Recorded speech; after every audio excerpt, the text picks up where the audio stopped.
Class. Good morning sir. पिछली video में हमने कुछ फंक्शन के ग्राफ देख लिए थे, मतलब साइन का ग्राफ हमने देख लिया था। अब यहाँ पे स्टार्ट करते हैं कास का ग्राफ। कास का ग्राफ कैसे होगा, कास का हम यहाँ पे डोमेन रेंज क्या देखेंगे, सारी चीज़ें यहाँ पे डिस्कस करने वाले। ठीक है, अब देखो जैसे हम साइन का ग्राफ अगर जिस बच्चे ने देखा होगा उसको पता है, मतलब उसमें क्या होता था, ऐसे हम अलग अलग यहाँ पे पॉइंट्स लेते थे। दैट इज π/2 के फॉर्म में यहाँ पे 90, हमें पता है π/2 की वैल्यू यहाँ पे 90 होती है, ये 180 हो जाएगी, ये 270। इस तरह से हमने यहाँ पे 90 का स्पेस लेके यहाँ पे हमने पॉइंट्स ले लिए एक्स एक्सिस पे। अब यहाँ पे अगर पॉजिटिव डायरेक्शन में लिया तो हम नेगेटिव डायरेक्शन में भी यहाँ पे ले लेंगे। ठीक है ना। अब इन पॉइंट्स पे यहाँ पे एंगल की वैल्यू फाइंड करेंगे और इस हिसाब से यहाँ पे देखेंगे ग्राफ का पैटर्न कैसा होगा। ठीक है, देखो अब यहाँ पे जैसे कि सपोज करो एक काम कर लेते हैं, यहाँ पे एक टेबल बना लेते हैं, कुछ वैल्यूज़ की टेबल बना लेते हैं, तो उसके बेसिस पे हम यहाँ पे वैल्यूज़ पुट करते जाएंगे।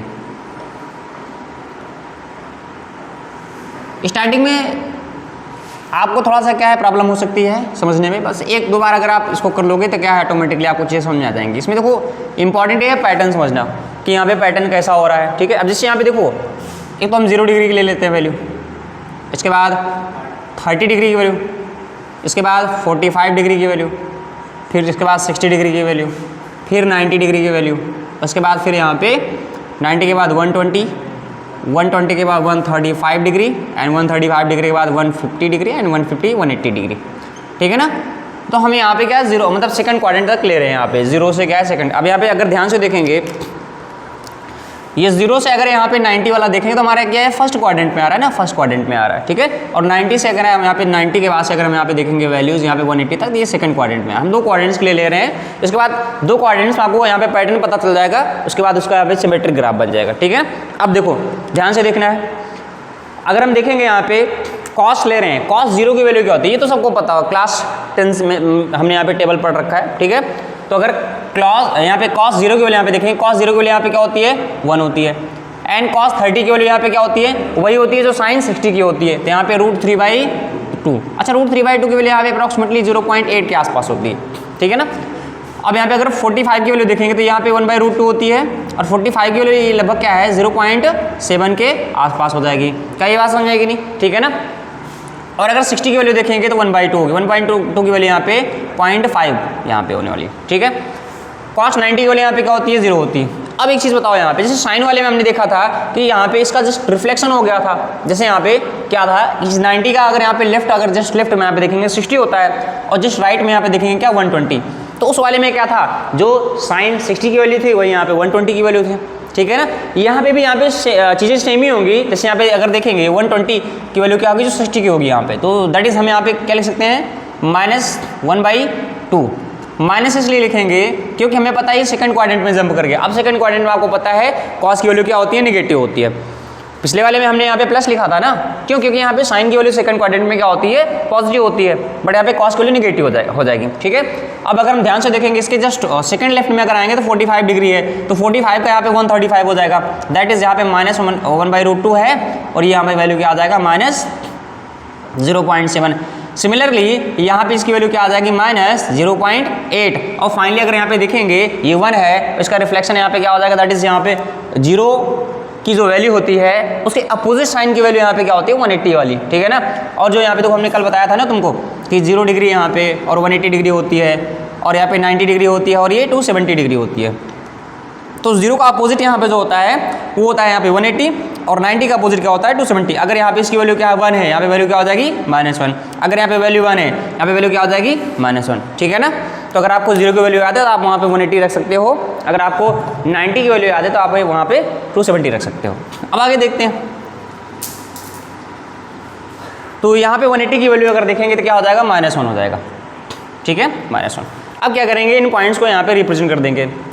ठीक है, अब ध्यान से देखो हमने क्या बोला, जैसे कि अगर यहाँ पे देखेंगे 90 को हम यहाँ पे क्या करेंगे 3 इक्वल पार्ट में डिवाइड कर देंगे, तो अगर 3 इक्वल पार्ट में डिवाइड करेंगे तो ये ऐसे हो जाएगा, ये 30 हो गया, ये 60 हो जाएगा, यहाँ पे 90 हो जाएगा। 30 की वैल्यू यहाँ पे अगर देखेंगे, अच्छा अगर यहाँ पे देखो ये अगर 1 है, इसका जस्ट हाफ अगर देखेंगे तो 0.5 आ जाएगा, ये 0.5, ये जो हमने यहाँ पे लगा रखा है साइन यहाँ पे ये 0.5। थोड़ा सा इसको जूम कर दो इधर क्या है ताकि क्लियर दिखे। ठीक है, इसी सेक्शन पे अभी जूम करना है। ठीक है, अब देखो तो यहाँ पे क्या करना है जैसे कि अब इसकी वैल्यू यहाँ पे देखेंगे, ये वाली वैल्यू देखेंगे, ये हमारी क्या हो जाएगी 30।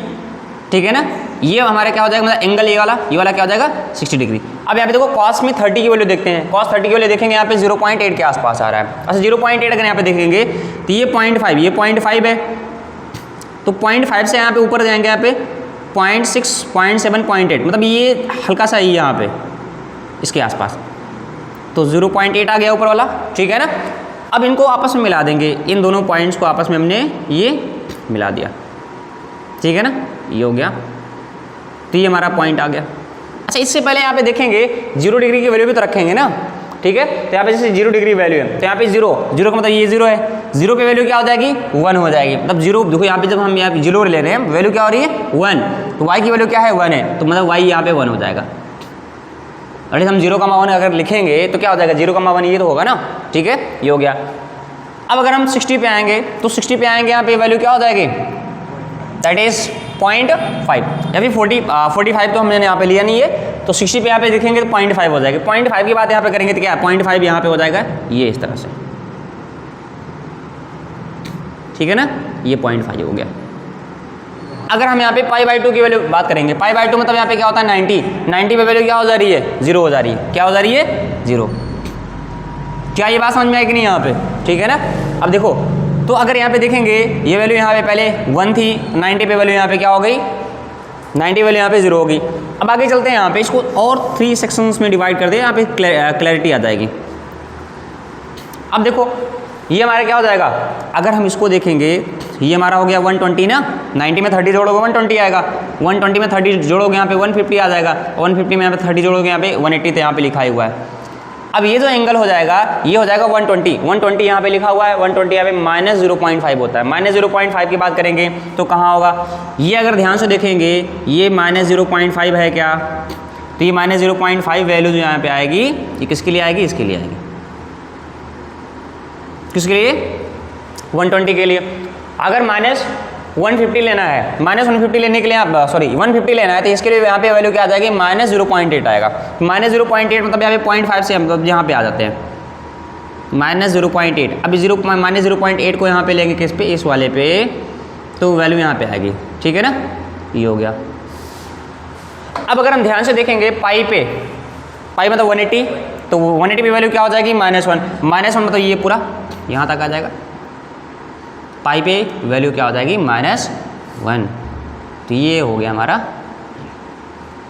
क्या ये बात समझ में आएगी नहीं, ठीक है। अब अगर ध्यान से देखेंगे एक ग्राफ बन गया तो इसे हम यहाँ पे सिमेट्रिकल ग्राफ बना लेंगे, ठीक है। इसको मिला देते हैं आपस में, जैसे आपस में इसको मिलाएंगे इन पॉइंट्स को, तो ये पॉइंट्स थोड़ा सा मतलब इस तरह से थोड़ा ज़्यादा उधर हो गया,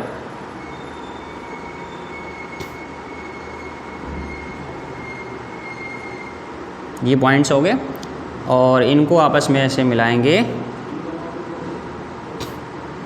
इस तरह से, मतलब ये ऐसे आके तिरछक्कर बनाते हुए यहाँ पे ये इस पे आ जाएंगे, ठीक है। अब अगर ध्यान से देखेंगे फिर ये टर्न होगा यहाँ से, फिर यहाँ से जब ये टर्न होगा तो इसका ये ऐसे आ जाएगा ऊपर, ठीक है, ये आ गया। अब जब यहाँ पे जब देखेंगे इस पॉइंट पे, अब यहाँ पे एक लाइन ड्रॉ कर देते हैं, दैट इज़ ये लाइन हमारा क्या हो जाएगा, ये लाइन जो है ये y = 1 है, और नीचे वाला लाइन यहाँ पे जो ये वाला जो ये क्या हो जाएगा y = -1, ठीक है ना। अब इसी के अंदर हमको पूरा का पूरा ग्राफ ड्रॉ कर देना है, ठीक है। अब देखो जब यहाँ पे ये हो गया, इधर से यहाँ है ये हो गया, फिर इसके बाद जब कंटिन्यू करेंगे तो ये कहाँ जाएगा, ऐसे ये ऐसे होता जाएगा, फिर यहाँ पे बनाते हुए ऐसे हो जाएगा, फिर इसके बाद फिर ऐसे, फिर इस तरह से ये कंटिन्यू होता चला जाएगा, ठीक है ना।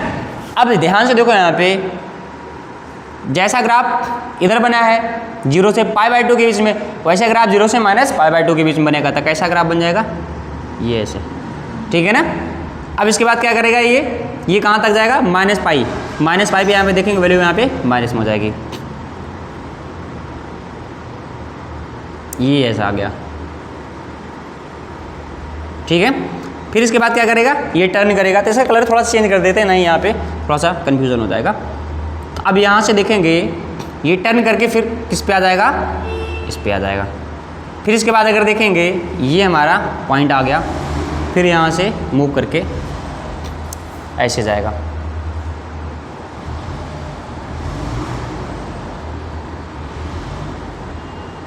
कि पैटर्न पता चल रहा है कि नहीं, आइडिया लग रहा है ना ग्राफ कैसा होना चाहिए। ठीक है, ये हो गया। फिर इस इधर से यहाँ पे ऐसे मूव करते हुए यहाँ पे आके ऐसे ऐसे इसके बाद कंटिन्यू होता जाएगा, ये लेफ्ट में कंटिन्यू होता जाएगा और ये राइट में। इस तरह से यहाँ पे अगर देखेंगे प्लस इनफाइनाइट तक जाएगा, और इधर यहाँ पे अगर देखेंगे तो क्या है, ये माइनस इनफाइनाइट तक चला जाएगा। क्या ये बात समझ में आएगी नहीं यहाँ पे? ठीक है, हमें पैटर्न सिर्फ कहाँ समझना था, 0 से 180 के बीच में। अगर मैं यहाँ पे 0 से 180 के बीच बना दिया, यहाँ पे देखो 0 से 180 जो हो जाएगा वही इसी का मिरर इमेज यहाँ पे बन गया ना। बाकी इसके बाद कंटिन्यू करते जाओ यहाँ पे। ठीक है, तो कहने का मतलब यहाँ पे अगर देखेंगे कि हमारा ग्राफ जो है, अब ध्यान से देखो यहाँ पे ग्राफ, हमने क्या बोला, अगर आपको ग्राफ पता हो जाएगा तो आप सारी चीज़ें इसके बारे में पता कर सकते हो। ठीक है ना। अगर हम ध्यान से देखेंगे साइन के ग्राफ में और कॉस के ग्राफ में डिफरेंस क्या है, साइन वाला ग्राफ जो है यहाँ से शुरू हुआ था, यहाँ से शुरू हुआ था, और यहाँ पे अगर ध्यान से देखेंगे ये ऐसे आके ये 90 पे वैल्यू यहाँ पे क्या 1 थी इसकी, मतलब ये ऐसे इस तरह से स्टार्ट हुआ था। कॉस का ग्राफ कहाँ शुरू हो रहा है, यहाँ पे इसकी वैल्यू यहाँ पे 1 है, यहाँ शुरू हो रहा है, फिर यहाँ पे इस तरह से जा रहा है। ठीक है ना। कभी कभी कुछ क्वेश्चन ऐसे आते हैं जहाँ पे हमको यहाँ पे साइन और कॉस का ग्राफ दोनों एक ही एक्सिस पे ड्रॉ करना होता है। ठीक है, तो कुछ क्वेश्चन आएंगे ट्रिग्नोमेट्री में, हम उसको सॉल्व करेंगे। पहले यहाँ पे क्या करते थे, जैसे यहाँ पे क्लास 10th तक हम ऐसा कर सकते थे कि sine x is equal to cos x है, then x is equal to, हमको x की वैल्यू बतानी है तो यहाँ पे क्या कर देते हैं, मतलब x इज इक्वल टू यहाँ पे देखेंगे π/4 पे, क्योंकि यहाँ पे क्या अगर देखें 45 डिग्री पे वैल्यू दोनों की सेम होती है। साइन 45 की वैल्यू यहाँ पे 1 क्या होती है √2 एंड cos 45 की वैल्यू यहाँ पे 1/√2 होती है। ठीक है ना। लेकिन अब अगर हम ध्यान से देखें ये किसके लिए पॉसिबल है, जो हमारा एंगल 0 से 90 के बीच में है। ठीक है ना। लेकिन अगर हम बात करेंगे, सपोज करो यहाँ पे देखो एंगल, क्या यहाँ पे एंगल का कोई लिमिट है क्या, ये देखो यहाँ पे कहाँ तक जा रहा है, π/2 पे यहाँ पे क्या 3 पाई आएगा, ये इनफाइनाइट तक जा रहा है ना, प्लस ये, और यहाँ पे देखो माइनस इनफाइनाइट तक जा रहा है। तो अब यहाँ पे अगर हमको ऐसे क्वेश्चंस यहाँ पे सॉल्व करने हैं तो हम क्या करेंगे, साइन और कॉस का ग्राफ एक ही एक्शन बना देंगे, और जहाँ पे दोनों कट कर रहे हैं एक दूसरे को, जितने पॉइंट पे कट करेंगे उतने ही हमारे यहाँ पे एक्स की वैल्यूज आ जाएंगे। जिस तरह अगर यहाँ पे देखेंगे एक्स की वैल्यू इनफाइनाइट आएंगी, है कि नहीं। तो इसीलिए जैसे जैसे हमारी क्लासेस बढ़ती जाएंगी वैसे वैसे हमारा नॉलेज का डोमेन भी ये भी तो बढ़ता जाएगा ना। तो अगर आपका ग्राफ का नॉलेज होगा तभी आप ये चीज़ें बता पाओगे, नहीं तो आप यहाँ पे मैक्सिमम कितने पॉइंट तक आप फाइंड कर सकते हो, 3 4 5 मालूम 10 यहाँ पे मान के चलें 10 फाइंड कर सकते हो। लेकिन अगर आपको ग्राफ पता है तो आपको सारी चीज़ें दिख रही हैं कि कितने पॉइंट्स पे यहाँ पे कट करेगा, तो इनफाइनाइट पॉइंट पे कट करेगा। आई बात समझ नहीं। ठीक है। और दूसरी चीज़ यहाँ पे अगर देखेंगे, अगर मान लो यहाँ पे पता करना है, अच्छा एक चीज़ और बताओ यहाँ पे, इसका डोमेन एंड रेंज की बात पहले कर लेते हैं। तो हमने डोमेन रेंज की बात बताई थी तुमको, डोमेन रेंज क्या यहाँ पे कैसे पता करते हैं। डोमेन का मतलब यहाँ पे क्या होता है, मतलब ये ग्राफ एक्स एक्सिस में मतलब कहाँ तक ट्रेवल कर रहा है, मतलब लेफ्ट में कहाँ ट्रेवल कर रहा है और राइट में कहाँ तक ट्रेवल कर रहा है। तो अगर हम ध्यान से देखेंगे डोमेन मतलब एक्स की वैल्यू कहाँ से कहाँ तक बिलोंग कर रही है, माइनस इनफाइनाइट से प्लस इनफाइनाइट तक। अच्छा, माइनस इनफाइनाइट से प्लस इनफाइनाइट अगर यहाँ पे लेंगे तो ये सारे नंबर इसमें आ गए, और सारे नंबर कैसे, रियल नंबर, तो इसको हम यहाँ पे ऐसे भी बोलते हैं, और x belongs to real number. x मतलब यहाँ पे डोमेन हो गया। अगर हम बात करेंगे रेंज, अच्छा डोमेन रेंज यहाँ पे टर्म आपको बताएंगे, फंक्शन जब पढ़ाएंगे तो यहाँ पे डोमेन रेंज निकालना सिखाएंगे। ठीक है ना, क्योंकि ये इंपॉर्टेंट टॉपिक है डोमेन रेंज। अभी यहाँ पे ऐसे जान लो, y एक्सिस पे ग्राफ कहाँ से कहाँ तक ट्रेवल कर रहा है, -1 से, अच्छा -1 पे वैल्यू मिल रही है कि नहीं, और 1 पे भी यहाँ पे वैल्यू मिल रही है। तो ये अगर देखेंगे -1 से +1 ये हो जाएगा। आई बात समझे कि नहीं। और क्या फाइंड कर सकते हैं यहाँ पे, अगर हम बात करेंगे ग्राफ की मैक्सिमम वैल्यू क्या है, तो मैक्सिमम वैल्यू मतलब मैक्सिमम ऊपर मैक्सिमम कहाँ तक जा रहा है 1 तक, और मिनिमम कहाँ तक जा रहा है -1। अगर मान लो कोई वैल्यू आपकी यहाँ पे -2 आ रही है, क्या कॉस की कोई वैल्यू -2 पॉसिबल हो सकती है क्या, -1.2 पॉसिबल हो सकती है क्या, नहीं ना। ये कॉस की जितनी वैल्यूज होंगी सब -1 से 1 के बीच आएंगे। क्या साइन और कॉस दोनों का डोमेन रेंज सेम है क्या, डोमेन तो सेम ही होगा। डोमेन उसका भी यहाँ पे रियल नंबर था, इसका भी यहाँ पे क्या रियल नंबर है, उसका भी यहाँ पे रेंज क्या है, -1 से 1 के बीच में था, इसका भी रेंज यहाँ पे -1 से 1 के बीच है। डिफरेंस सिर्फ इतना ही है कि ग्राफ क्या है, मतलब शिफ्ट हो गया है कि नहीं। तो यहाँ पे जो 0 की वैल्यू थी वही यहाँ पे क्या है, जो यहाँ पे 90 की वैल्यू थी यहाँ पे 0 की वैल्यू होने लगी। ये बात समझ में आएगी नहीं। ठीक है। अब मान लीजिए आपसे कोई पूछे, बताओ फर्स्ट क्वाड्रेंट में, ध्यान से सुनना क्वेश्चन, इसी यहाँ से बहुत सारे क्वेश्चन बन सकते हैं। मान लो आपसे कोई पूछे फर्स्ट क्वाड्रेंट में बताओ कॉस की वैल्यू इंक्रीज करती है कि डिक्रीज करती है। अच्छा, इंक्रीज डिक्रीज जानते हो ना, बढ़ रही है घट रही है। एक्स अगर एक्स की वैल्यू बढ़ाने से कहा वाई की वैल्यू यहाँ पे बढ़ रही है तो हमारा क्या फंक्शन इंक्रीज कर रहा है, और अगर हम एक्स की वैल्यू बढ़ा रहे हैं और वाई की वैल्यू घट रही है तो हमारा यहाँ पे फंक्शन क्या करता है, डिक्रीज करता है। ठीक है ना। अब देखो जैसे हम यहाँ पे x वैल्यू बढ़ाएंगे, ये नीचे की तरफ आ रहा है ना, अगर ये बढ़ा रहे हैं तो ये ऊपर की तरफ जाना चाहिए।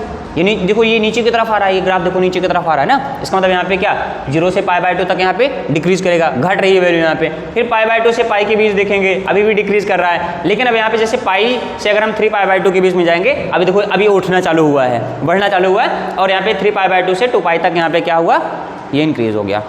ठीक है ना, आपका इंक्रीजिंग डिक्रीजिंग का जो टॉपिक है वो भी कवर हो जाएगा। ठीक है ना, कभी कभी पूछते बताओ यहाँ पे फंक्शन हमारा क्या है, 1 1 है, मेनी 1 है, मतलब टाइप ऑफ फंक्शन, ये 12th में है चीज़ें, इसीलिए कहते हैं जब आप 11th में ग्राफ्स अच्छे से पढ़ लोगे तो 12th आपका काफ़ी हद तक आसान हो जाएगा।